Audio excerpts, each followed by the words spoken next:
Gikan sa mga balita sa Saire 47. Department of Health din sa Rayon 7 may palikod sa ilang pagmonitor batok sa monkeypox. Kani Cordova Administrator ni pasabot sa gingong expired nga mga grocery items nga nakit-an sulod sa MDRRMO.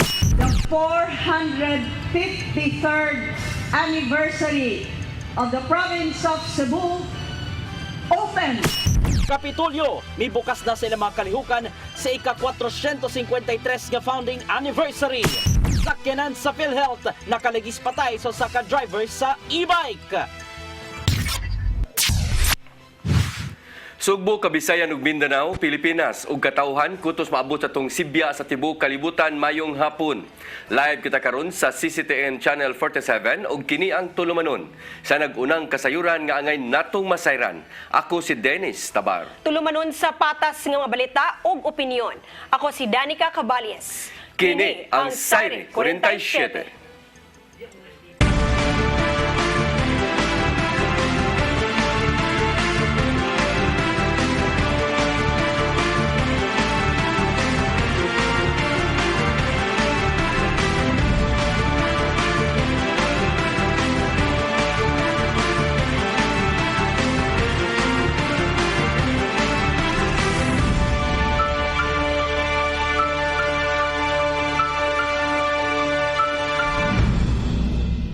Karon sa kumpletong detalye sa atong mga balita, dakbayan sa Mandawi magpaabot pa sa direktiba sa Departamento sa Panglawas labot sa saktong pagduma sa posibleng kaso sa monkeypox. Ang kasayuran ihatod ni Mary Rose Sagarino. Magpaabot ang syudad sa Mandawi sa direktiba sa Department of Health labot sa saktong pagduma sa posibleng kaso sa monkeypox sa Dakbayan. Sigon ni Konsehal Nerissa Son Ruiz, chairperson sa Committee on Health, nga kinisubay sa ilang paghinabi ni Assistant City Health Officer Dr. Ligaya Lacambini Dargantes. Matod ni Son Ruiz nga anda mga isolation center sa syudad kung manggaling adunay matalang kaso sa monkeypox ang Dakbayan. Gawas niini, anaa pa usab ang contact tracer sa syudad. Paminahon ka lang yun og unsa mitaba ni sa monkeypox. We will be ready. Giawhag ang mga residente nga kanunay mo obserbar sa social distancing og minimum health protocols. Unya usa ra gyud ang sanitation ra gyud. No, we can play a very vital role sa pagsumpo ani nga maong sakit. Unya ug makakuan ta mas labing dali ma-isolate labing maayo. Kay contagious manggod ang maong sakit. Naatay measures no, naatay mga isolation. Atong paningkamutan nga magamit mataptong ubang isolation kuan nato, or we have to use the step down facility. Kay kinahanglan yung close contact. Dili pare sa COVID nga laway lang airborne. So mas kibaw ka kung you have to keep social distancing. Mao gyapon the basic kuan nato panglimpyo o mga inaana nga. Ang unang kaso sa monkeypox sa Pilipinas na report sa Department of Health ni atong Biyernes, siya usa ka 31 anyos nga lalaki nga returning overseas Filipino. Mary Rose Sagarino, CCTN News. Gitugan sa Department of Health Central Visayas nga gi-activate o gipalig-on na sa ahensya ang surveillance activity sa monkeypox. Kini human usab gikumpirmar sa Department of Health kon DOH nga adunay usa ka kaso sa monkeypox sa Pilipinas. Matod ni Dr. Jaime Bernadas, Regional Director sa Department of Health Central Visayas, nga ang panagang batok sa COVID-19 mausab ang buhaton aron mapugnan ang pagkatap sa monkeypox. Tungod kay ang monkeypox matransmit piniagi sa close contact sa dunay skin lesion ug fluid gikan sa vesicles, ang physical distancing, paglikay sa lugar nga daghan og tawo ug regular nga pagpanghugas sa kamot epektibo nga panagang sa virus. Mas maayo nga magpundo sa balay kung dunay gipamati sa lawas, ilabi na ni adtong mga nibiyahe gikan sa laing nasod nga dunay kumpirmadong kaso sa monkeypox ug magpakonsulta dayon sa doktor sa labing dali nga panahon. Sa pagkutlo ning maong balita, monkeypox-free gihapon ang Central Visayas. Samtang diri sa dakbayan sa Sugbo, ang Cebu City Health Department maghimo og information dissemination sa mga kabaranggayan dinhi sa syudad may tungod sa monkeypox kini aron kalikayan nga dunay panik nga mahitabo ilabi na kun dunay konfirmadong kaso sa maong viral infection dinhi sa Pilipinas. Ang kasayuran ihatod ni Desime Padilla.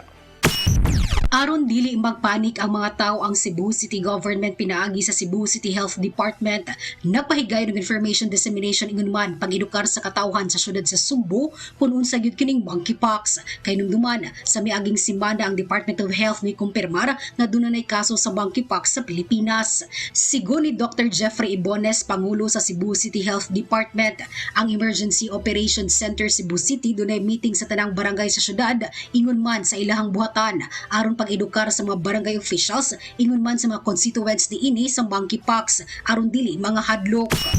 Kani mga ato ang monkeypox, say maginig siya sa chickenpox, manghod lang niya siya sa smallpox. Ang nakalahi na gid niya yung symptoms is na actually pati no. Ang other symptoms like myalgia, na ay mga rashes like vesicles, papules, macules, praxia. The same way sa posito is chickenpox man ang ato ang giangin sa magitunan no nga magmatno ng gitano na itamatagin ni Mayor Mike Rama na kailangan din siya magmatno. Hinugatan ni Dr. Ibones nga kinahanglan maedukar ang katawhan kung unsa kining monkeypox aron mahibaw sab sila sa mga angayang buhaton ug malikayan nga maigo sa maong viral infection.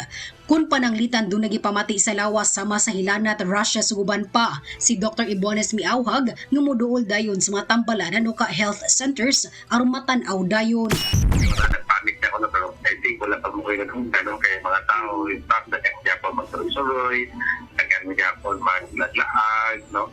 Ato alam yun nga ito nang gini silang makuhaan nga magmatno nang gini sila kanunay. Ang Department of Health Central Visayas mi paniguro sa publiko ang ilang buhatan, mi-activate ug mi-intensify na sa ilang surveillance activity sa monkeypox sugad pa ni adtong buwan sa Mayo. Si Dr. Jaime Bernadas, Regional Director sa DOH-7 nagpahinumdum sa publiko ngang panagang batok sa COVID-19 mausab kini ang buhaton aron mapunggan ang pagkatap sa monkeypox. Tungod kay ang monkeypox matransmit pinaagi sa close contact sa dunay skin lesion ug fluid gikan sa vesicles. Ang physical distancing, paglikay sa lugar nga daghan og tawo ingon man regular nga pagpanghugas sa kamot, epektibo nga panagang sa virus. Desime Padilla, CCTV News.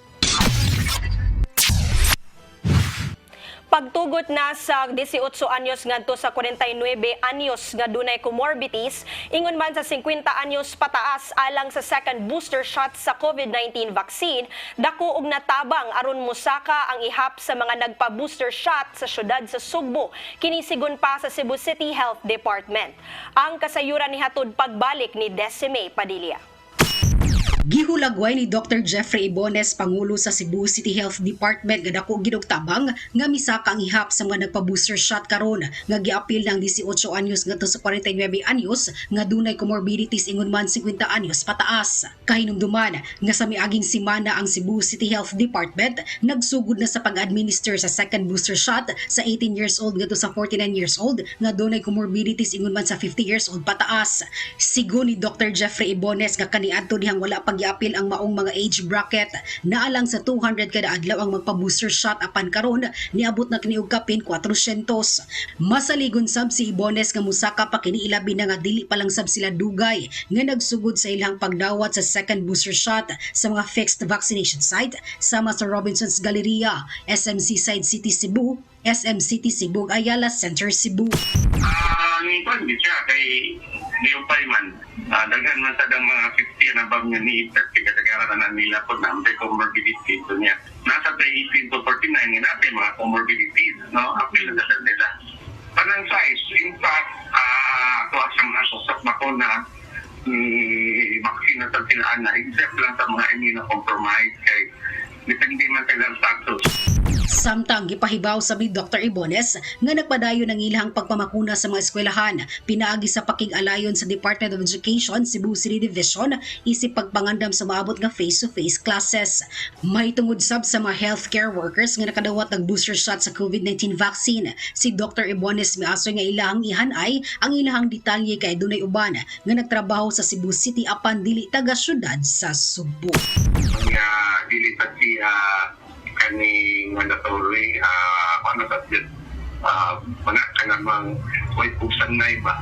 But we encourage, no? I think si Dr. Pusar sa dana is ano sa siya naman tayo nga nag-affect ni pakuna nila na pilari ang dito na nagpakuna sa ilaha. But ngayong sa nga i-decipher na ito taga-titimti mag-isip kay address magot ang ikuan, di magot ang work. Resume Padilla, CCTV News. Dili relief goods ang mga napalgang expire nga mga grocery items sa buhatan sa Municipal Disaster Risk Reduction and Management Office sa lungsod sa Cordoba. Kini mo giklaro ni Jera Pardillo Palsario, ang kanhi Municipal Administrator diha sa maong lungsod. Matod ni Palsario nga ang maong mga grocery items kabahin kini sa tindahan sa Kapitulyo nga programa sa Cebu Provincial Government. Ubos sa maong programa, gipaagi og consignment ang pagbaligya sa maong mga grocery items nga iya sa Kapitulyo. Iyang gidugang nga una na silang ipada og suwat sa lungsod ngadto sa Kapitulyo aron paghangyo nga i-donate na lang ang maong grocery items apan kay tungod kay wa kini mahalin ngadto sa Cordoba. Apan nahuman na lang ang eleksyon, wa gihapon nakadawat og reply ang lungsod gikan sa Kapitulyo.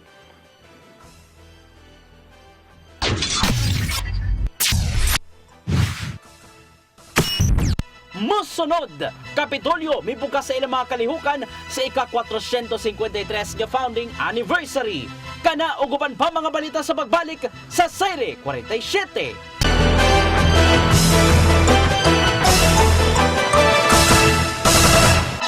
Balik sa ato mga balita, konseho sa dakbayan sa Mandawi ni pasar og usa ka resolusyon kaganinang buntag no atol sa ilang regular nga sesyon nga nagpadangat og pahasubo sa pagtaliwan ni kanhi Presidente V. Ramos. Gidayeg usab si Ramos sa pagkamaayo niini nga moduma sa ekonomiya sa Pilipinas kaniadto. Ang mga bandera sa Pilipinas ug ang mga buhatan sa Sugbo gipahapmas usab isip pahasubo ngadto sa nitaliwan nga kanhi Presidente. Si Ramos na pangidaron og 94 anyos, kinsa ika-12 nga presidente sa Pilipinas nga nitaliwan kagahapong adlaw. Niya nakita gid nako nga kugihan kayo si FVR. I would go and see him for projects and wa gito niya gani gid balibari ang mga programa para sa 60 distrito, especially the milk feeding program dinhi sa ato ug ato mga tabang nato sa mga kabataan. In fact, he was the one who signed two major bills, national bills of importance, kanang asin law ug ang kaning national voluntary blood donations law siya ginagpirmaan. So dako ko og kaning utang kabubuton ni FVR. Nakita sa nato maayo kanyang pagpabalik sa ekonomiya paglingkod niya as presidente. So we will pray for him. Para nako it was a national treasure, no? Nahimo dakog nahimo sa nasod, especially sa economic no?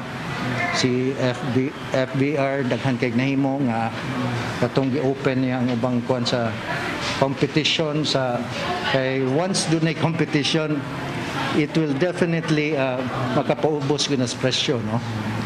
So daghang nabuhat si FBR nga our prayers to the family.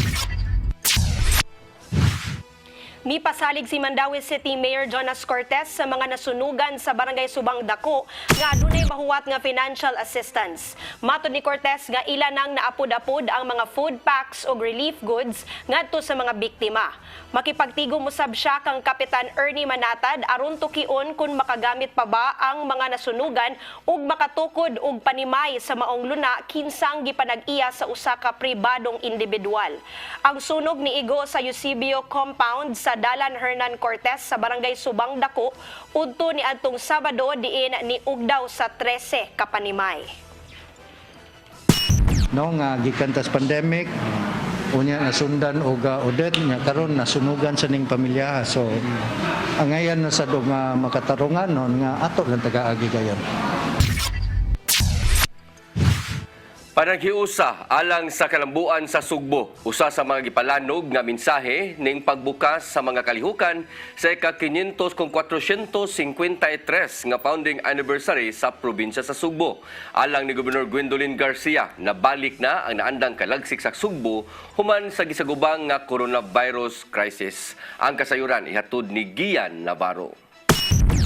I hereby declare the celebration of the 453rd anniversary of the province of Cebu open. Sugda na sa Kapitolyo ang mga kalihukan tibok buwan sa Agosto isip pagsaulog sa ika-453 nga anibersaryo sa probinsya sa Sugbo. Sa sayong buntag, nagtapok ang mga mayor sa kalungsuran, mga board members, apil na ang mga regional directors sa managlaing ahensya alang sa ilang opening salvo. Human sa flag raising ceremony, gisundan ng selebrasyon sa saka tree planting sulod sa Capitol Compound o pagtuno na usab sa mga bagong ambulansya ngadto sa Department of Health. Samtang gisaksihan sa mga opisyal ang usa ka simanang tabo sa Kapitolyo diin nang laray ang mga produkto gikan sa mga kalungsuran. Hangtod nga gibalik lantaw sa mga opisyal ang nahimong kaagi sa Sugbo pinagiso sa ka hamubong programa. Matod sa mga Tri-City Mayors nga pinagi silang panagiusa uban ang Kapitolyo, nakabot gayud nila ang kalampusan taliwa sa mga pagsuway. Kini pinagi sa hinay-hinay nga pagpabalik sa ekonomiya sa Sugbo kansang giguba kaniadto sa coronavirus crisis. Na nagkayusa ang tanan, even ang probinsya, the Tri-Cities, pareha sa 5 katudlo. These are 5 independent units. But if we fold them together, the fist will multiply its strength. There is unity in diversity. Malaumon ako nga ubos sa liderato ni Governor Gwen, inabagan sa tanang mga mayores o sa iyang anak na si Cristina Frasco. Magmalambuon pag-usab ang probinsya sa Sugbo. Lakip na ang dakbayan sa Lapu-Lapu human sa pandemya o sa katalagman. And we must continue to do the solidarity, and such solidarity can only be achieved if we are ready to sacrifice. Samtang nakita ni Vice Gobernador Hilario Junjun Davide III ang daling pag-manage sa COVID-19 response ngadto sa kalungsuran, hinungdan nga dali usab nga nakabalik ang ekonomiya sa matag LGU tugod daw sab sa ilang pagtinabangay. Let us make our celebration this year a fresh impetus of the grand tour of Cebu province and its rich history, as well as a solemn thanksgiving, offering of thanksgiving to the Almighty for protecting us from calamity. May numdumang nimong simple ang nanglabay nga founding anniversary sa probinsya netong 2020 ug 2021 tungod sa striktong health restrictions. Apan nakaya nilang Gobernador Gwendolyn Garcia ug mga opisyal sa kalungsuran ug dakbayan ang COVID response nga may resulta sa pagpabalik sa naandang kalagsik sa Sugbo. It's been 3 years and it is with much joy, with much gratitude that we now again celebrate the founding anniversary of the province of Cebu as normal people. Back to normalcy. Usa sa mga tinguhan ni Garcia ubos sa laing termino mao ang pagpabalik sa normal nga kinabuhi sa mga Sugboanon. Maong gipanginaot nini nga pinagi sa gipadayag niyang mensahe magpadayon ang pagpalambo pa sa Sugbo taliwa man sa nanglabay nga mga pagsuway. We should then give more importance to encouraging livelihoods to prosper, encouraging businesses to grow, in working to make people's lives better. Gian Navarro, CCTN News. Moabot sa 43 ka mga traffic enforcer sa City Traffic Management System kon CTMS sa syudad sa Lapu-Lapu gipaubo sa random drug test kaganihang buntag. Pangu sa CTMS nga si Mario Napoli ni angkon nga duna sila'y gidudahan nga traffic enforcer nga adik. Ang kasayuran ni hatod ni Patch Anthony Inso. Gipaubo sa random drug test ang mokabat sa 43 ka mga traffic enforcers sa City Traffic Management System kung CTMS sa syudad sa Lapu-Lapu kaganihang buntag. Ang pangu sa CTMS nga si Mario Napoli mo'y una nga ni paubos sa drug test pagpakita og suporta sa pag-angkon og drug-free workplace. Nagkanayon si Napoli nga 54 ka mga traffic enforcers ang ilang gipadadaan og memo kalabot nini apan ang uban kanila ang wa makatambong tungod kay dunapay duty.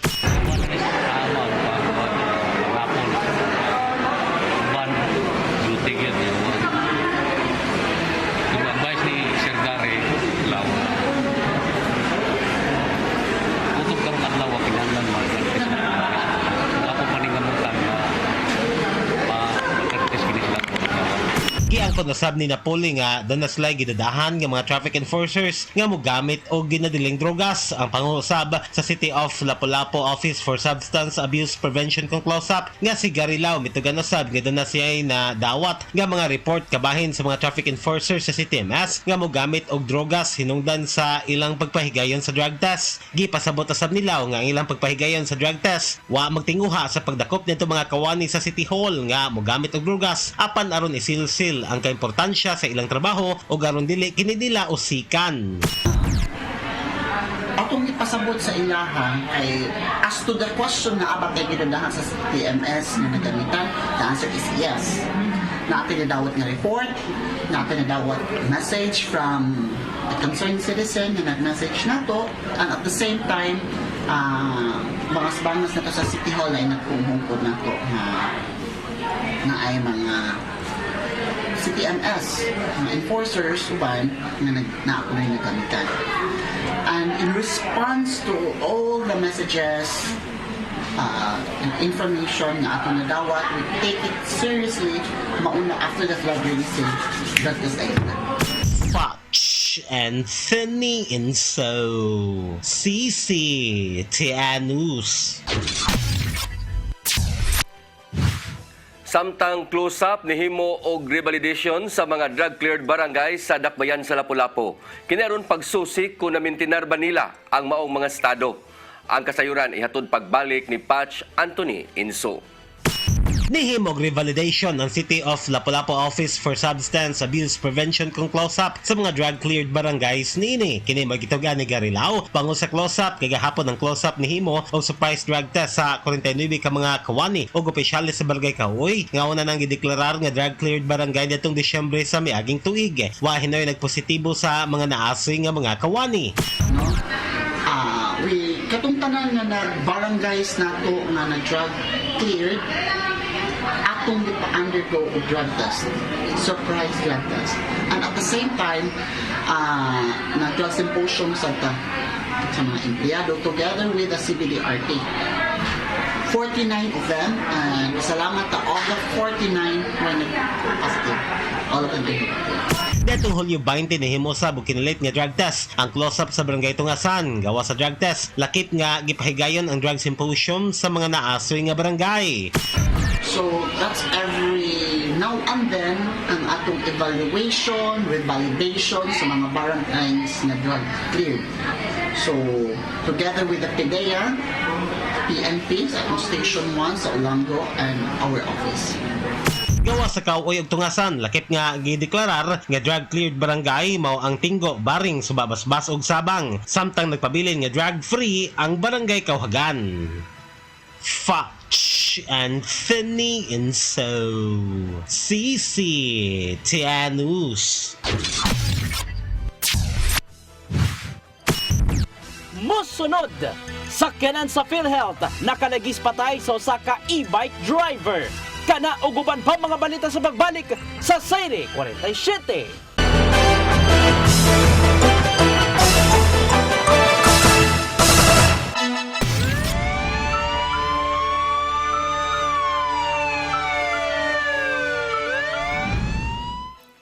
Balik sa ato mga balita, e-bike driver patay samtang duha ka mga pasahero niini ang naangol human nalatayan sa ligid sa Toyota Hiace Grandia nga gipanag-iya sa PhilHealth. Kaganina ning buntag na hitabo diya sa Maydan MJ Cuenco, Barangay Tipadilla ning Dakbayan sa Sugbo. Ang kasayuran ihatod ni Arnold Bustamante. Patay ang usa ka e-bike driver samtang naakaron sa tanandugo ng kahimtang sa pasahero nini human madas magi sa Hiace Grandia van nga gipanag-iya sa Philippine Health Insurance Corporation kun PhilHealth sa dalan MJ Cuenco, Corner Tipadilla, Barangay Tejero sa Sudod sa Sugbo alas 6 ng buntag. Ang biktima nga patay na nga nadangat sa Cebu City Medical Center gila nga si Generoso Rosas Paca, 61 anyos nga taga Ermita Proper, Dakbayan sa Sugbo, samtang naa sa tanandugo ng kahimtang sa duha ka mga pasahero nini nga silang Filipa Alicos Maurin, 68 anyos nga taga Tipadilla og RG Pilet Kompletado, 39 anyos lumad nga taga Kanaw-Kanaw, lungsod sa Tabugon, probinsya Sugbo. Sa pahayag sa driver sa Toyota Grandia nga si Alberto Mubi Anadon, 47 anyos nga taga Sitio Kanumbuyan, Barangay Buhisan, Sudod sa Sugbo, nga naka-green pa ang traffic light sa dapit nga mahinungdan nga midiretso siya sa pagpanagan. Apan mato ni Police Major Efren Diaz, ang hepe sa Parian Police Station, nga sigon sa bigawas sa investigasyon siya nga mga personnel milapas na sa linya ang driver sa van nga may nakaingon nga iya kini nga naigo ug hingpit nga nalatayan sa iyang ligid ang e-bike. According sa driver, green pa daw yung traffic light, dire-diretso lang siya. Pero kung sa investigation namin, pumasok man siya sa kaliwang linya ng daan. So nangawat sa linya. Kung makikita mo sa picture, sa sketch na ginawa ng TEO ng traffic, pasok siya sa kabilang linya. Kasi kung titingnan natin sa angulo ng investigasyon namin na may kasalanan is itong driver ng Hiace Grandia. Kasamtangan nga gibalhog karon sa selda sa Parian Police Station ang suspitsado og gitakdang pasakaan kinig kasong reckless imprudence resulting in homicide, physical injuries ug multiple damage to property. Samtang gipaabot usab nila ang kabanay sa driver sa e-bike nga namatay. Kung di mo kiha ang mga kabanay sa biktima, sila na mismo ang kapulisan ang mosang atog reklamo ngadto sa korte. So magpapile kami ng complaint for reckless imprudence resulting to homicide, physical injuries and multiple damage to property. So we're just waiting for the relatives ni Paca at ni Maurin. Pero kung hindi sila pupunta, we will stand as the complainant. Awhag ni Dia sa mga e-bike driver nga likayan unta nila ang pag-agi sa mga national road samtang wala sila tuguting nga makapamasahiro tungod kay angayan lang sila sa sudlong bahin sa kabaranggayan aron dili sila makasugat og disgrasya. Arnold Bustamante, CCTV News. Natanggong sa prisuhan ang usa ka 19 anyos nga lalaki human gituhang namugaw og namaligya og mga sex video sa internet. Gisikop sa NBI-7 ang dinakpang si Romilo Romero, taga Bulacau, Cebu City atol sa ilang entrapment operation ni atong Hulyo 29. Matod sa NBI-7 nga nagtanyag ang didakpan og pagpamaligya sa mga malaway nga hulagway pinaagi sa social media sukad pa ni adtong Disyembre 2021. Nakita usab sa investigasyon nga nakahigayon ang dinakpan sa pagpamugaw og menor de edad nga maoy mo perform og mga malaway nga buhaton atubangan sa kamera. Gipaubos na sa inquest proceedings ang didakpan ug nagatubang og kasong kalapasan sa Anti-Child Pornography Act of 2009 ug Cybercrime Prevention Act of 2012.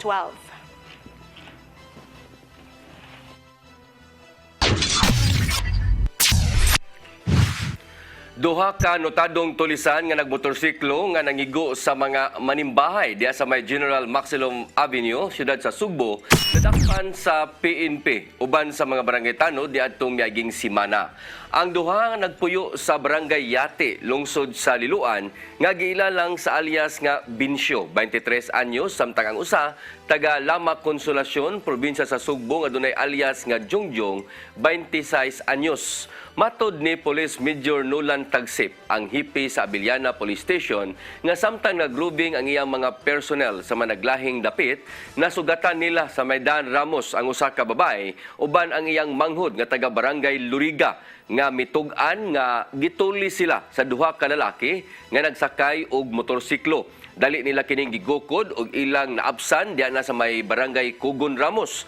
Ang duha ka mga Ang duha gitabangan usab kini og kulata sa mga standby sa maong lugar human masayre nga kini mga tulisan.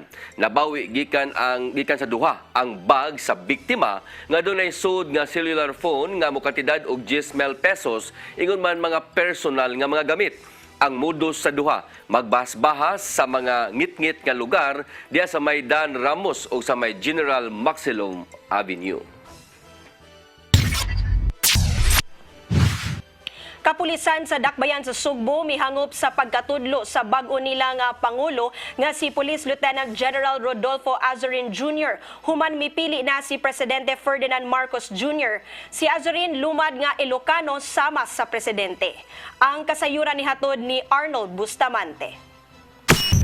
Hingpit na nga nakapili si Presidente Ferdinand Bongbong Marcos Jr. nga mao'y sunod nga Pangulo sa Kapulisan Lukop Pilipinas. Kini mao si Police Lieutenant General Rodolfo Azorin Jr. Human sa pipila ka buwan nga nagsilbing officer in charge si Police Lieutenant General Vicente Danao. Si Azorin sakop sa Philippine Military Academy Class of 1989. Din lumad siya nga taga Ilocos nga kababayan sa Presidente ug dugay nga nadestino sa mga probinsya ug niadtong Abril 2022 nga destino siya isip direktor sa Area Police Command sa Northern Luzon.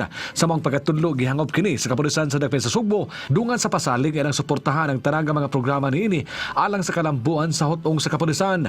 Mato ni Police Lieutenant Colonel Janet Rafter, Deputy City Director for Operations sa Cebu City Police Office, nga kung kinsa man ang gibutang Chief PNP ikalipay kini sa tanan.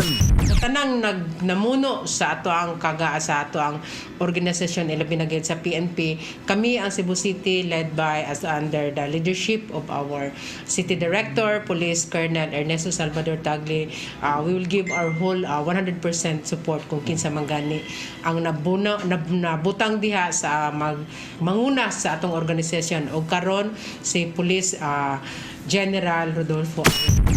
Duga ni Rafter nga naila si Azorin sa mga programa sa mga nangagkinini nga katungdanan kini sama sa hugot nga pakig-alayon sa komunidad nga mayawi sa kalampusan silang pagpamulis. Siya usabang utok sa pagpatuman sa kasambayanan kun kapulisan, simbahan at pamayanan alang suluwas hapsay og malinawon nga eleksyon niadtong Mayo 2022 din giawhag ang mga magpapili nga mosaad nga motabang nga makabut ang kahusay og kalinaw sa piniliay.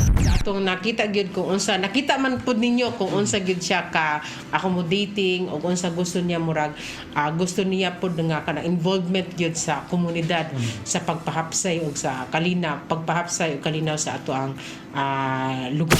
Ipaabot pa sab nila kung unsa nga mga programa ang ipatuman sa bagong PNP chief ug kung aduna bay himuon nga lapad nga lahugay sa tanang police official sa tanang Police Regional Office tibuok nasod.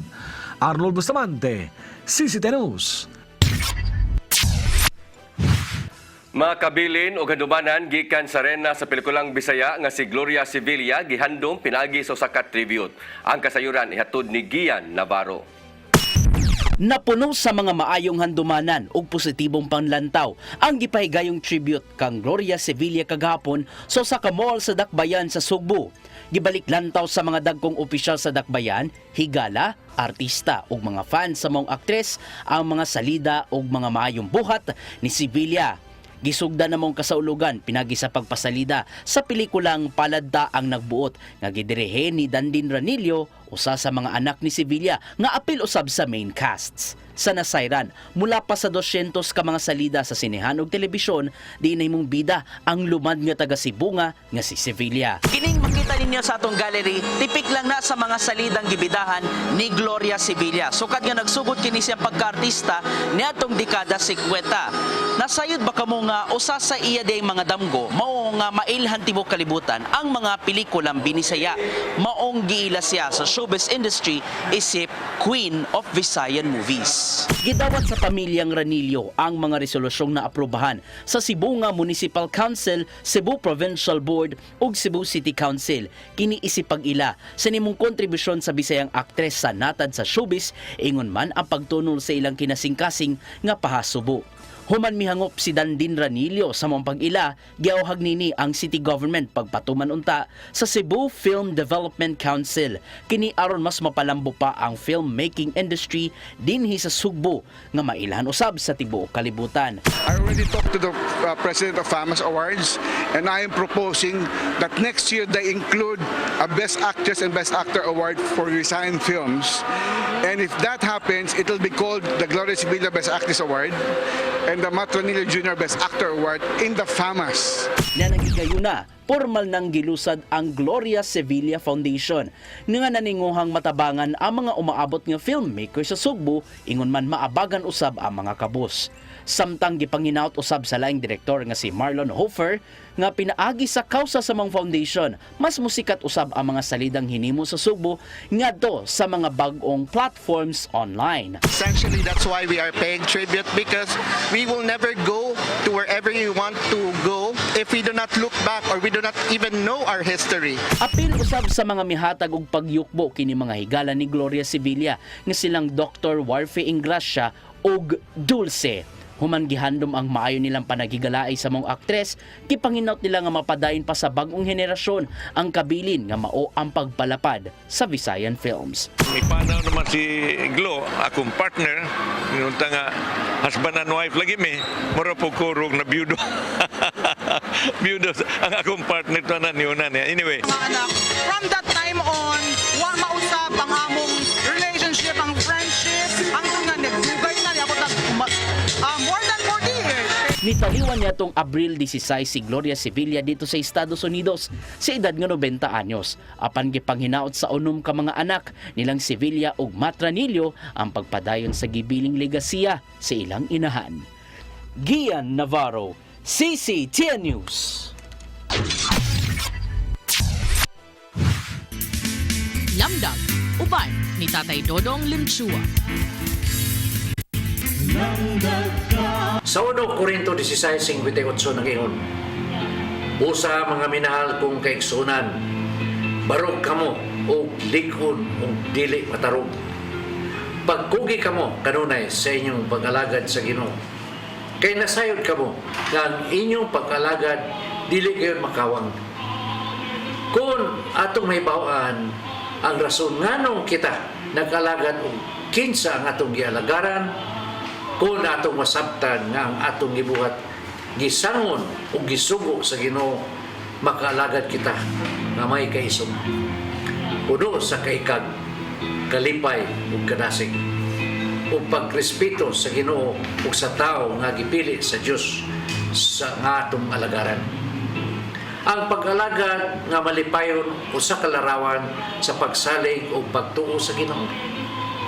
Kini usa ka timailhan bisag unsa pa ang imong magian o mahiaguman samtang nagalagad sa Ginoo, dili ka matayog. Ug musali ka nga ang Ginoo dapig kanimo aron sa paghatag og iigong kusog, grasya ug kalinaw nga walay sukod. Mga igsoon, mo kini atong lamdag karong adlaw.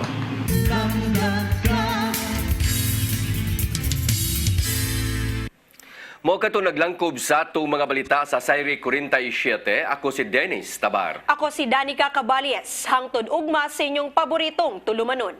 Sayri 47.